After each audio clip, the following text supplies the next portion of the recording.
نحمدہ ونصلی علی رسولہ الکریم، اما بعد فاعوذ باللہ من الشیطان الرجیم، بسم اللہ الرحمن الرحیم۔ آج کی اس ویڈیو کی پہلی حدیث کا عنوان ہے اذان اور اقامت کا طریقہ۔ حضرت انس رضی اللہ تعالیٰ عنہ فرماتے ہیں کہ اذان کے فرض ہونے سے پہلے نماز کے وقت کا اعلان کرنے کے لیے صحابہ نے اونچائی پر آگ جلانے اور ناقوس بجانے کا مشورہ دیا، جیسے کہ ہندو یا دوسرے غیر مسلم اپنی پوجا پاٹ کے وقت گھنٹا یا گھنٹی بجاتے ہیں، لیکن بعض نے کہا کہ یہ تو یہودیوں اور عیسائیوں کا طریقہ ہے۔ پھر سرور کائنات صلی اللہ علیہ وآلہ وسلم نے حضرت بلال رضی اللہ تعالیٰ عنہ کو حکم دیا کہ اذان کے کلمات دو مرتبہ کہیں، یعنی اذان کے شروع میں اللہ اکبر 4 مرتبہ کہیں، جبکہ آخری کلمہ لا الہ الا اللہ 1 مرتبہ کہیں، اور باقی بچ جانے والے کلمات 2 مرتبہ کہیں، جبکہ اقامت یا تکبیر کے کلمات سوائے اللہ اکبر کے 1 مرتبہ کہیں۔ شیخ اسماعیل رحمۃ اللہ علیہ جو اس حدیث کے راوی اور امام بخاری اور امام مسلم کے استاد ہیں، وہ فرماتے ہیں کہ میں نے اس حدیث کا ذکر ایوب رحمۃ اللہ علیہ سے کیا، جو اس حدیث کے راوی ہیں اور جنہوں نے حضرت انس رضی اللہ تعالیٰ عنہ کو دیکھا ہے، تو انہوں نے فرمایا کہ لفظ قد قامت الصلاۃ 2 مرتبہ کہنا چاہیے، یعنی تکبیر میں اللہ اکبر اور قد قامت الصلاۃ 2 مرتبہ، اور باقی کلمات 1 مرتبہ کہنے چاہیے۔ اذان کے متعلق مسلم شریف کی حدیث کا عنوان ہے اذان کے کلمات۔ حضرت ابو محذورہ رضی اللہ تعالیٰ عنہ راوی ہیں کہ سرکار کائنات صلی اللہ علیہ وآلہ وسلم نے مجھے خود بغیر کسی واسطے کے اذان سکھلائی ہے۔ چنانچہ آپ صلی اللہ علیہ وآلہ وسلم نے فرمایا کہ کہو اللہ اکبر اللہ اکبر، اللہ اکبر اللہ اکبر، یعنی اللہ بہت بڑا ہے۔ اشہد ان لا الہ الا اللہ، اشہد ان لا الہ الا اللہ، یعنی میں گواہی دیتا ہوں اور مطلب جانتا ہوں اور بیان کرتا ہوں کہ اللہ کے سوا کوئی معبود نہیں۔ اشہد ان محمد الرسول اللہ، اشہد ان محمد الرسول اللہ، یعنی میں گواہی دیتا ہوں کہ محمد صلی اللہ علیہ وآلہ وسلم اللہ کے رسول ہیں۔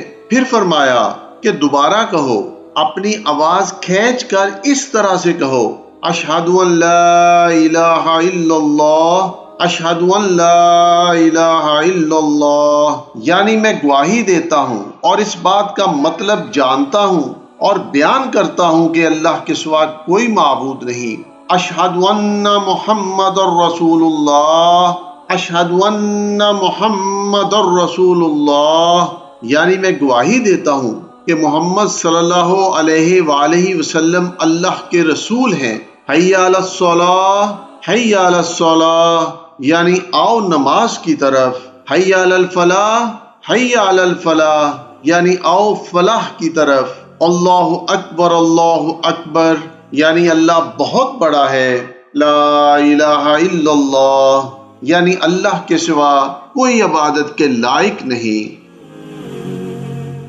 اذان کے متعلق اگلی حدیث کا عنوان ہے اذان اور اقامت کے کلمات۔ حضرت عبداللہ ابن عمر رضی اللہ تعالیٰ عنہ فرماتے ہیں کہ سرور کائنات صلی اللہ علیہ وآلہ وسلم کے زمانہ میں اذان کے کلمات 2 دفعہ اور تکبیر کے کلمات 1 دفعہ کہے جاتے تھے۔ البتہ تکبیر میں قد قامت الصلاۃ، یعنی بے شک نماز تیار ہے، یہ والے الفاظ مؤذن 2 مرتبہ کہتا تھا۔ حضرت ابو محذورہ رضی اللہ تعالیٰ عنہ راوی ہیں کہ سرور کائنات صلی اللہ علیہ وآلہ وسلم نے انہیں اذان کے 19 کلمات اور تکبیر کے 17 کلمات سکھلائے تھے۔ بخاری اور مسلم شریف کی اگلی حدیث کا عنوان ہے اذان کی ابتدا۔ حضرت عبداللہ ابن عمر رضی اللہ تعالیٰ عنہ فرماتے ہیں کہ جب مسلمان ہجرت کے پہلے سال مدینہ میں تشریف لائے تو نماز کے لیے مقررہ وقت کا اندازہ لگانے لگے، کیونکہ اس وقت تک کوئی بھی آدمی نماز کے لیے بلانے والا نہیں تھا۔ ایک روز جب اس مسئلہ پر گفتگو ہوئی تو بعض صحابہ نے کہا کہ عیسائیوں کی طرح ناقوس یعنی گھنٹی جیسا آلہ بنا لیا جائے، اور بعض نے کہا کہ یہودیوں کی طرح سینگ یعنی سائرن بنا لیا جائے۔ یہ تمام تجاویز سن کر حضرت عمر فاروق رضی اللہ تعالیٰ عنہ نے فرمایا کہ ایک آدمی کیوں نہ مقرر کر دیا جائے جو نماز کے لیے لوگوں کو بلا لایا کرے۔